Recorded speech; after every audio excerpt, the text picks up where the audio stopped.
꼭 알아야 할 경제 이슈를 쉽게 풀어서 배달해드리는 시간이죠. 구독경제. 오늘 만나볼 전문가는 홍춘욱 EAR 리서치 대표입니다. 어서 오세요. 네, 안녕하세요. 반갑습니다. 네, 반갑습니다. 7월 이제 하반기가 본격적으로 시작했습니다. 그렇죠. 그런데 우리 경제 관련해서는 뇌관, 시한폭탄 이런 얘기와 함께 가계부채에 대한 우려가 많이 좀 보도가 되고 있네요. 한국 경제에 위기가 온다면 가계부채에서 비롯될 거다. 이런 전문가들의 분석도 많이 나오고 있고요. 한국은행에서 이제 금리 인상 시사했지 않습니까? 그러면 가계부채 문제는 더 이거 또 심각해지는 거 아닌가요? 예, 일단 뭐 지난번 열렸던 금융통화위원회 네. 5월 금통위에서 대다수 그러니까 6명 정도의 위원들이 발표를 하셨는데 그중에 4분 정도가 예. 그 과도한 가계빚 그리고 경제 주체들의 위험 선호 그러니까 좀 투기적인 거래가 좀 있다. 이런 걸로 인해 가지고 좀 금융 불안의 위험이 있기 때문에 네. 지금 금리를 좀 인상할 필요가 있다라는 그런 뉘앙스의 발언들이 있었던 것을 볼 때 네. 일단 적어도 한국은행의 금융통화위원회 금리 결정 회의의 참석자들의 상당수는 경기도 좀 좋아지고 최근에 또 디플레이션 그러니까 물가 하락에 대한 우려도 좀 완화됐으니까 네. 이럴 때 좀 가계부채 문제를 손을 보자 뭐 이런 의견들을 가지신 분들이 늘어나고 있다. 아하. 그게 언젠지는 모르지만 네. 하반기 중에 아마 금리 인상을 우리가 보지 않을까 생각됩니다. 언젠지는 모르지만 하반기 중에 금리 인상은 거의 될 것 같다. 거의 그렇게 이미 가격에 금리에 반영되고 있는 것 같습니다. 이미 반영되고 있다 하는 말씀이시죠. 네. 가계부채 얘기 뭐 어제 오늘 얘기가 아닌데 실제로 어느 정도로 심각하고 얼마나 늘어난 겁니까? 이게 이제 절대적으로 얼마나 많으면 문제가 되냐 이런 건 없어요. 기준은 없습니까? 예, 그게 뭐 이제 예전에 몇몇 논문들에서 GDP의 90% 넘으면 안 된다 이런 이야기들은 있었는데 이제 네. 그 논문을 철회하고 그래요? 예 그런 논문에 대한 어떤 해프닝이 있었습니다. 그러니까 저 하버드 경제학교의 로고프 교수 등이 예. 발표했었던 그 부채 관련된 논문들이었는데 그 통계가 좀 잘못됐다. 어허. 이런 반박 속에서 철회되는 해프닝이 예전에 있었거든요. 네. 그렇기 때문에 절대적인 부채 규모가 어느 정도면 된다 안 된다에 대한 건 없지만 우리가 네. 이제 지금 조금 최근 들어서 걱정을 많이 하는 이유가 가계 신용 그러니까 이제 그 집집마다 빌린 돈과 카드 뭐 이런 거라고 생각하시면 되겠습니다. 이게 예. 얼마냐면 1,765조. 그러니까 지난해 대비해서 얼마나 늘었냐면 9.5%나.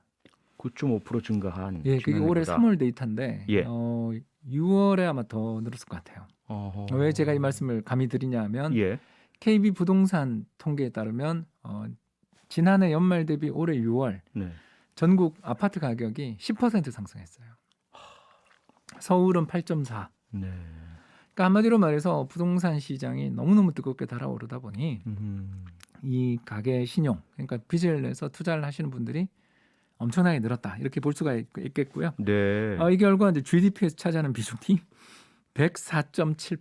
104.7%. 앞서 뭐 철회가 되긴 했지만 하버드 교수들의 논문에서 90%라고 이야기를 했죠. 했는데 이제 뭐 그걸 그러니까 단정적으로 이야기할 수는 수는 없지만. 어려운 게 이제 두 가지. 왜냐하면 금리가 좀 낮은 상황이라면 빚이 좀 문제가 안 될 수 있고 또 하나가 소득이 가파르게 늘어나면 지금은 좀 빚을 졌지만 네. 이제 갚아 나가면 되는 거 아니냐. 그러네요. 이렇게도 볼 수 있는 부분이 있어서 너무 그렇게 칼같이 90% 이하는 안전, 90% 이상은 불안 이렇게 말할 수는 없다. 그러나 GDP의 100%라는 상징적인 숫자. 네. 그러니까 우리 한 해 국민들이 벌어들인 모든 상품과 서비스의 그 부가가치의 합이 대략 한 뭐 1,700조, 1,800조 정도 될 텐데 그거를 넘어서는 거 아니냐. 이대로라면 정확한 숫자는 아니지만 네. 왜냐하면 가계부채라는 걸 꼭 칼같이 그렇게 구분하기도 어려운 면이 자영업자 부채도 좀 섞여 있거든요. 네. 즉 사업하시는 분이 집을 담보로 대출받았다면 아하. 어떻게 봐야 될 것인가 이런 문제들도 있다는 점을 생각해 보면 네. 정확하게 이게 뭐 100% 넘었다는 말할 수 없지만 가파르다. 가파르게 상승했다. 예, 가파르게 상승하고 있고 또 이 영향으로 우리나라 전체 가계 부채도 많지만 기업 부채도 작년에 왜냐하면 코로나 때문에 우리 그 정부가 펀드 만들어서 채권 사줬던 거 혹시? 네네네. 네, 그러면서 예. 한 해 동안 860조나 부채가 그러니까 가계와 기업 부채 모두 합쳐서 그러니까 낮지 않다. 그리고 두 번째 아무리 코로나 때문에 코로나 팬데믹을 극복하는 과정에서 돈을 많이 풀었다지만 이건 너무 한 거 아니냐. 아하. 이런 지적들도 어느 정도 일리는 있다고 볼 수 있습니다. 네, 그런 상황이다. 근데 지금 말씀 주시면서 부동산 통계에 따르면 그 부동산 가격이 전국적으로 10% 상승했다. 그러한 부분들이 아마도 가계부채 증가의 원인이 아니겠느냐. 또 하나는 뭐 기업부채 같은 경우는 코로나19 영향이 큰 것 같다.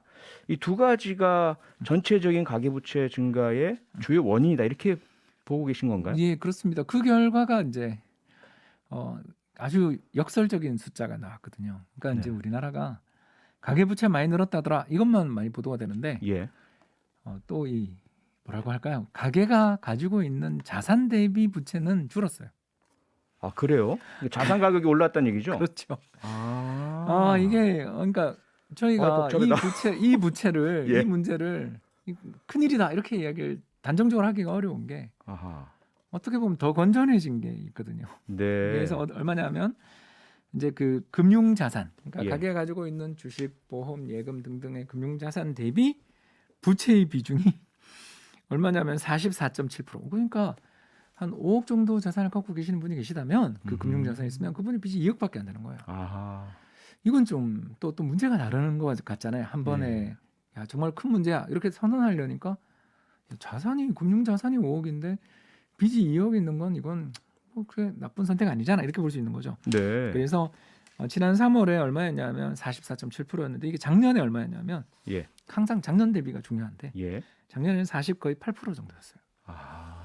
그러니까 4% 포인트 정도, 3% 포인트 정도 떨어진 거죠. 아, 예. 그러니까 이거는 우리 입장에서 이렇게 경제학자들 입장에서 볼 때 가게가 빚을 많이 낸 건 참 문제야, 동의.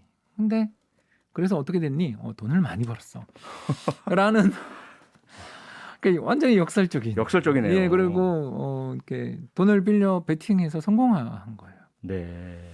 그러니까 이걸 보며 가계부채 문제가 심각한데 이것 때문에 우리 큰일이야라고 말을 하려니까 이게 더 또 재밌는 통계가 뭐냐면 취약차주라고 이름이 안 좋아요, 그죠? 이게 취약차주 어려워요. 취약차주. 그러니까 돈을 못 갚을 것 같이 걱정되는 분들, 네네. 돈을 너무 많이 빌리셨거나 돈을 갚을 능력이 없는 분들이라고 예. 말하려니까 좀 불편했던 거죠. 그래서 아하.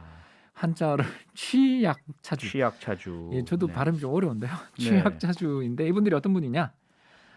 그 여러 군데서 돈을 빌리고 돌려막기 하시는 분들. 잘하시네. 예. 다중채무자. 네네. 이면서 저소득층 아하. 또는 다중채무자이면서 저신용, 그러니까 신용 점수가 0점에서 1000점까지 있다면 600점대 이하 되시는 네. 분들을 이 뭐라고 하냐면 취약차주라고 부르는데 음. 이분들의 비중이 오히려 줄었어요. 아, 그래요? 그러니까 이게 역설이 정말 역설적이네요. 가계부채가 많이 늘어서 걱정이다라고 했는데 알고 봤더니 자산 대비 가계부채 비율은 오히려 감소했고, 그렇죠. 그 다음에 취약차주 좀 힘들고 어려운 갚기 어려운 분들의 숫자도 줄어들었다. 너무 모순된 걸 그러네요. 보면 이게 정말 코로나 팬데믹이 우리를 정말 많이 바꿨구나라는 걸 새삼 느끼게 되는 통계인 것 같습니다. 네. 네, 여기서 잠깐 광고 듣고 구독경제 다시 이어가겠습니다. 네, 구독경제 오늘은 홍춘욱 EAR 리서치 대표 모시고 늘어만 가는 가계부채 문제 이야기 나누고 있는데요. 광고 듣기 전에 이런 얘기를 해주셨어요. 우리가 지금 작년 대비 가계부채가 많이 늘었다. 하지만 좀 더 들여다보면 자산 대비 부채 비율이 오히려 작년보다 낮아졌다. 그렇습니다. 그거는 빌려서 어찌 보면 산 부동산이나 주식이나 이 가치가 상승했기 때문이다라고 이해가 되는데 맞습니다. 여기서 드는 질문이 이러다가 부동산 가격 폭락, 주식 뭐 폭락 이렇게 되면 이건 가계부채 문제가 큰 문제 되는 거 아닌가요? 맞습니다. 현재까지는 굉장히 좋은데 네. 뭐가 좋냐면 바로 연체율이 좋아요. 연체율이 좋아요. 그러니까 이자나 원금을 갚지 못하는 사람들의 비율인데 이게 얼마냐면 0.18%입니다. 거의 다 갚으신다는 얘기네요. 그러니까 은행에서 돈을 빌려 가신 분들이 거의 다 갖고 계시는 거죠. 예. 물론 이제 뭐 만기 연장 영향도 그 기업들에 대한 만기 연장 영향도 있었고 또 자산 가격 상승도 기여를 했죠. 그러나 예. 방금 말씀하신 것처럼 부동산이나 주식이 다시 2020년 3, 4월까지는 아니어도 상당히 좀 부진해지는 순간 빚을 내서 투자를 하신 분들 입장에서는 손실의 리스크들이 커지는 거고 아하. 그 경우에는 연체로 연결될 위험도 있고 못 갚으시는 분들이 많아지시네요. 예, 특히 이제 좀 걱정거리는 지금까지 이제 좋은 이야기만 했는데 예. 원래 좋은 이야기만 있을 수는 없잖아요. 그렇죠. 불안하네요. 예, 아니요. 이 바로 뭐냐면 자영업자들 부채 문제가. 그러니까 예. 우리나라가 가계 부채는 뭐 부동산이나 주식은 차익을 본 상태에서 손실이 난다 이러면 그래도 버틸 여력이 있잖아요. 그렇죠. 또 지금 뭐 주식시장이나 이런 데가 너무 좋으니까 괜찮은데 이 문제가 뭐냐면 자영업자 그러니까 이전까지 한 번도 돈을 빌리지 않았던 분들이 돈을 빌리는 거. 그러니까 그런 분들이 급격히 늘어나고 있다라는 거죠. 예. 그래서 2020년 말 정도까지만 해도 그 신규 차주 새롭게 돈을 빌리시는 분들의 비중 그 숫자가 한 40만 명 정도가 이제 나오고 있었다면 네. 지난 1년 동안 얼마까지 올라가냐면 70만 명까지. 그러니까 한 번도 그간 빚이라는 걸 내지 않고 네. 그냥 건전하게 그렇게 좀 어떻게 보면 사업을 해오시던 분들이 갑자기 돈을 많이 빌리기 시작했고 이분들이 또 돈을 빌리는 분들의 비중이 전체에서 또 얼마인가 이렇게 우리가 살펴보니까 거의 29%. 어허. 그러니까 지금 우리가 보고 있는 게 착시일 수도 있다라는 걱정을 조금 하게 되는 거죠. 예. 뭐냐하면 금리도 낮고 자산시장 좋은데다가 은행들도 연체율도 낮고 그러고 정부 정책도 돈 잘 빌려주는 쪽으로. 그러니까 부동산 관련 대출은 없지 하지만 네네. 다른 자영업자 대출이라든가 사업 자금 대출은 좀 그래도 풀어주는 쪽이니까. 그렇죠. 생계나 사업 자금은 많이 이제 대출을 해주고 있죠. 예, 그래서 이제 신규 차주들이 차지하게 되는 어떤 그 대출의 비중 이런 게 29%까지 갔다라는 건 좀 너무 너그럽게 대출해줬을 수도 있고 또는 과거 신용 수준은 좋았다고 하지만 새로 대출 받으신 분들이 어떤 상황인지 우리가 파악이 어려울 수도 있는 거죠. 그래서 우리가 지금 상황에서 편하게 말씀드리면 현재는 너무너무 좋은데 그러니까 부채의 총량은 늘었지만 질이 나빠졌다고 볼 가능성은 별로 없는데 네. 걱정거리가 하나 있다면 최근 급증한 대출의 대부분이 기존 대출의 어떤 만기 연장이라든가 또는 증액이 아니라 네. 안 받았던 분들이 받기 시작했다. 그러니까 아하. 그만큼 어려움을 겪는 분들이 많아진 거 아닌가. 그러니까 그 말씀은 좀 쉽게 말씀드리면 자영업자분들 너무 장사가 안 되시니까 대출이라도 받아야 생계가 유지된다. 생계형 대출이 그쵸. 있었던 거 아닌가. 예. 그러니까 한마디로 말해서 우리나라 경제가 외형은 지금 되게 좋고 상반기 우리 3천억 불이 넘는 수출을 했을 정도로 네. 너무 경제가 좋은 여건이지만 내수는 멍들고 있다 보니 새로 대출 한 번도 받지 않아도 됐던 분들조차 건전했던 분들조차 다 대출을 받으러 오는 네. 이런 여건이라 돈을 받자마자 연체는 안 하잖아요. 네, 그렇죠. 그러니까 연체율이 좋은 거 아닌가. 앞으로 그런데 우려가 된다는 그렇죠. 경기 말씀이신데 여건이나 금리에 따라서는 달라지는 거죠. 금리에 따라서 그런데 금리에 따라서란 말씀에 딱 걸리는 게 한국은행 이주열 총재가 하반기 금리 인상을 시사했고요. 홍춘욱 대표께서도 아마도 하반기 될 것 같다라는 말씀 주셨는데 그렇게 된다면 다른 분들은 몰라도 이렇게 생계형 대출을 하신 신규 대출을 하신 자영업자분들이나 소상공인들께는 상당히 커다란 문제가 생기지 않을까요? 부담이? 맞습니다. 이게 걱정입니다. 그래서 네. 한국은행의 마음은 저는 이해해요. 뭐냐하면 한국은행 입장에서는 우리나라 경제는 기본적으로 물가 및 금융 안정을 목표로 하고 계시는데 네. 물가도 좀 불안한 상황인데다가 특히 금융 안정이라는 면에서 보면 부채가 너무 많다라는 건 절대 좋은 신호는 아니니까 이 기세를 꺾어야 한다. 이 기세를 좀 진정시켜야 한다라는 면에서 2010년 그 김중수 총재 시절에 금리 인상을 연상시키는 그때 실제로 금리를 2%에서 3.25까지 인상해서 많이 올렸죠. 그러면서 네. 하우스푸어 사태를 가져올 정도로 부동산 시장에 심각한 불황을 한국은행의 금리 인상만 영향을 미친 건 아니지만 네. 그런 정책을 했던 과거 전례가 10년 전에 있었습니다. 아하.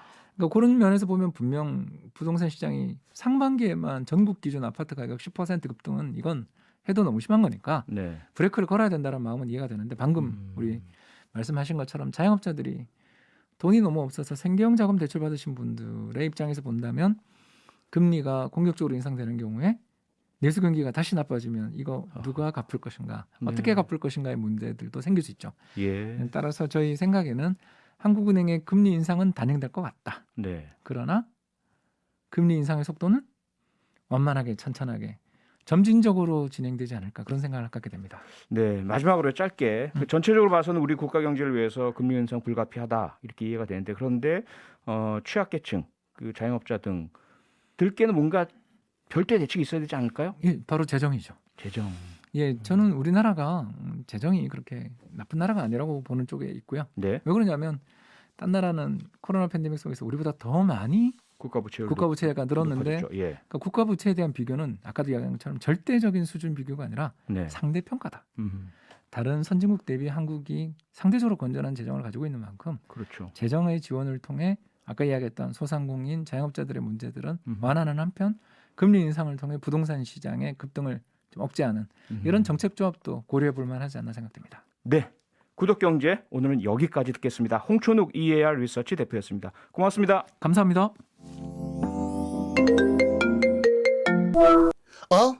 전화 왔다. 안녕, 귀여운 꼬마 아저씨. 거기서 뭐 하세요? 안녕. 라디오를 진행해요. 철이 없었죠. 라디오가 좋아서 정치를 그만뒀다는 자체가. 당신도 라디오를 좋아해요? 그럼 오후 6시 95.9에서 만나요. 약속. 평일 저녁 6시 5분에 여러분을 찾아갑니다. MBC 라디오 표창원의 뉴스 하이킥.